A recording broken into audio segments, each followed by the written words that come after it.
In this talk, I will present our paper, Understanding the Use of Crisis Informatics Technology Among Older Adults.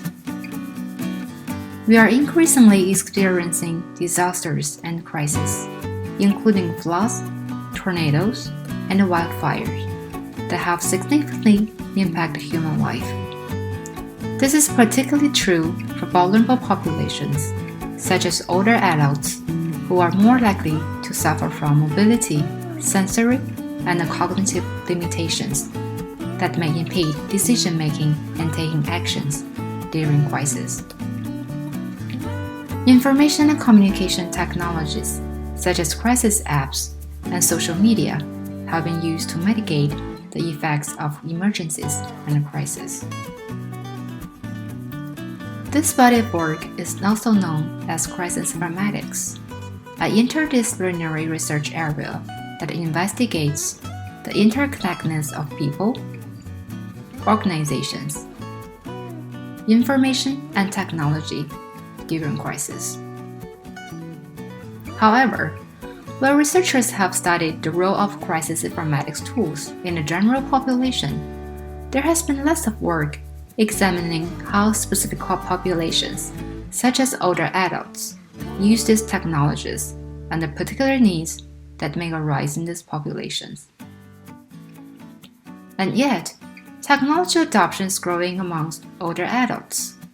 About 67% of the older adults in the United States use the internet, and 42% own smartphones. These trends, together with older adults' increased vulnerability during crisis, requires research that examines the needs and the values of older populations during emergency situations. One critical perspective to understand is older adults' feelings about the services provided by the emergency preparedness and response resources. For example, coercive measures taken during emergencies can threaten a person's sense of control and dignity. Therefore, research is needed to examine how to address these fundamental human rights, especially in populations where these values are particularly threatened. Two research questions guided our work. First, how have older adults used crisis apps, which seek to provide help during emergencies? And what are their perspectives of using such tools in the future? Second, to what extent do existing crisis apps address older adults' values during emergency situations? To answer these two questions, we conducted a qualitative study to explore perceived value of using crisis apps among older adults. Upon approval from the Institutional Review Board at our institution, we recruited 16 participants, including 5 male and 11 female, from a community center in an urban city in northeastern United States. All participants were affected by the gas explosion emergency in the northeast region of Massachusetts in September 2018. Each participant completed a semi-structured interview regarding their experiences during the gas explosion. For example, how they have received information about the crisis, the responses to the information, and the evacuation process, as well as if they have any prior experience of using the apps. At the end of the first session, they were given a diary kit to complete before the next session to help them begin reflecting on how useful they feel technologies can be in times of crisis. Each kit contained 6 days of activities. The diary kits contain 2 major components: 6 envelopes with screenshots of mobile apps that seek to support people during emergencies. Each of the envelopes contains screenshots of one of the selected apps, as well as a hand-sized journal. In the journal, we used labels with assorted colors to differentiate each day of the diary period, from day 1 to day 6. Each day, participants were asked to open one envelope, review the app screenshots in the envelope, and reflect upon the app in their journal. The reflection was guided by the prompt. Please tell us a story about using this app. The story can be real or fictional. Through this storytelling, participants would begin to reflect upon how and why they may or may not use different apps. The second section was scheduled 1 to 2 weeks after the first session.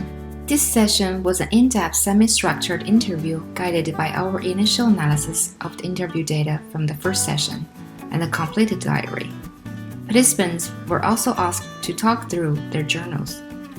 In this presentation, I highlight some of the findings. Half of all participants first learned about the gas explosion crisis and emergency evacuation order through interpersonal channels, such as phone calls from family and friends. 1/3 of them learned from Reverse 911, which sends automated telephone calls that are managed by local emergency management agencies. 3 participants first learned about it via crisis apps. We found that most participants were not aware of mobile crisis apps. Only 4 of them said they had heard of such technologies, such as FEMA and MEMA, and 3 mentioned that they used such tools before the gas explosion crisis. Among those who knew these crisis apps, they were all engaged in community volunteer work following retirement, including volunteering at a community center that was used as an emergency shelter during a gas explosion crisis. Despite the lack of awareness of and low engagement with crisis apps, most participants acknowledge that technology-driven alerts can be very useful during emergencies. Such alert messages could help them stay on top of the crisis situations and react properly. They also indicated that they were willing to consider using such technologies in the future.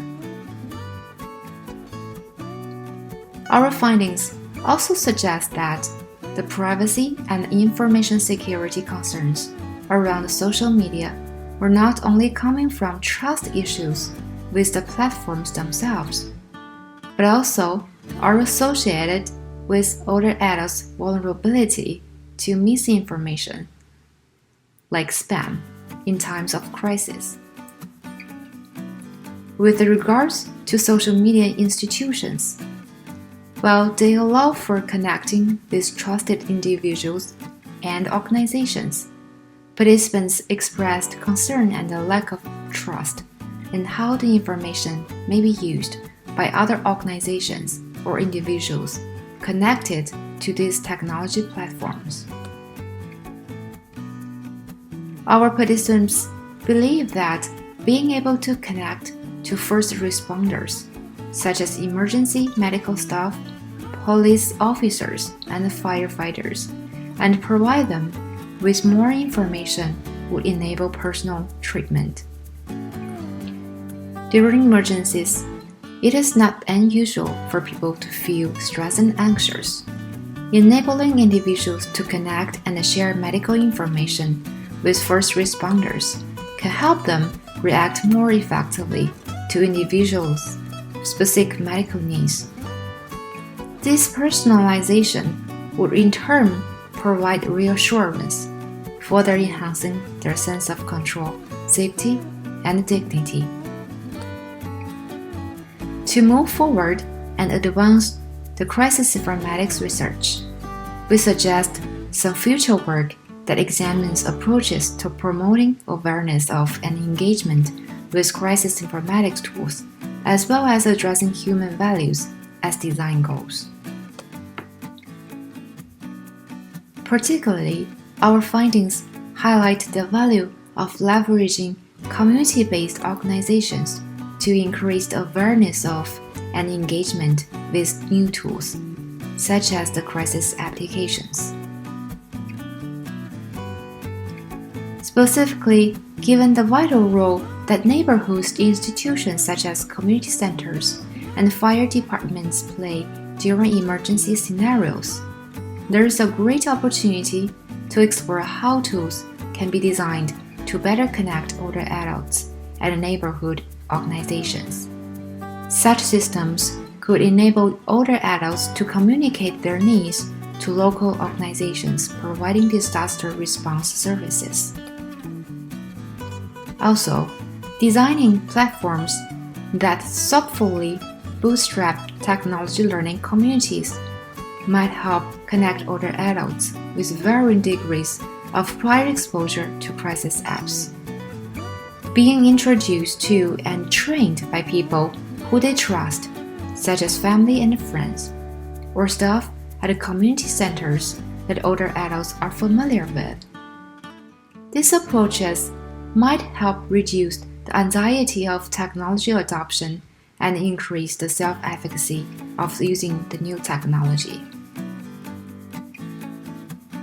In this work, we also explored how well existing technologies address some key human values in times of crisis, including the sense of control, safety, and dignity. We want to highlight several open research questions that will need further investigation. First, care must be taken to investigate how sense of control and dignity can be impacted when technology fails to work as expected, such as when responders are delayed or when trust in such tools are low. Second, can the same technology be used to address multiple populations, such as those with disabilities and low socioeconomic status? To conclude, our work examines the intersection of the vulnerability of the older adults during emergencies and the role of crisis informatics technologies. Previously unavailable knowledge regarding older adults' perceptions towards crisis apps, including perspectives on how well such tools address their basic and esteem needs. Given the increasing frequency of large and destructive disaster events, there is an important need for future work that examines how crisis apps and the technologies can be designed to meet the needs of all, with a particular focus on empowering vulnerable populations. Thanks for listening. For more information, please refer to our full paper, Understanding the Crisis Informatics Technology Among Older Adults, in the CHI 2020 Proceedings.